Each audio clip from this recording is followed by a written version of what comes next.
आजच्या दिवसाची सुरुवात झाली या पार्सलने आणि नंतर 15 ऑगस्ट आणि जन्माष्टमी असल्याने दिवस पूर्ण फोटोज आणि व्हिडिओज वगैरे काढण्यात गेल्या. नंतर संध्याकाळी रेडी होऊन मी निघाले पंकजाच्या घरी जाण्यासाठी. त्यांच्या इथे दरवर्षी गोकुळाष्टमीचा खूप मोठा असा कार्यक्रम असतो आणि तिथेच मला जेवण वगैरे होतं. सर्वात आधी तर पूजेचे दर्शन वगैरे घेतले आणि नंतर भूक लागलेली होती कारण की सकाळपासून जेवणच केलेलं नव्हतं, म्हणून सर्वात आधी तर जेवण करायला बसले. आणि घरी येते तर आमच्या इथे पण जन्माष्टमीचीच तयारी वगैरे सुरू होती. मम्मीने कृष्णाला अंघोळ वगैरे घालून पूजेची तयारी वगैरे करत होती. नंतर सर्वांना आतुरता होती ती रात्री 12 वाजण्याची.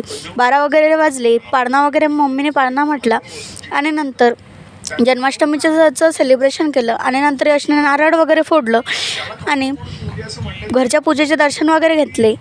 आणि माझा आवडता प्रसाद होता तो म्हणजे सुटोडा आणि नारळ आणि सुटोडाचा प्रसाद घेतला आणि असा संपवला मी माझा आजचा दिवस. भेटूया अशाच नवीन व्हिडिओमध्ये. तिथपर्यंत फॉलो करून घ्या.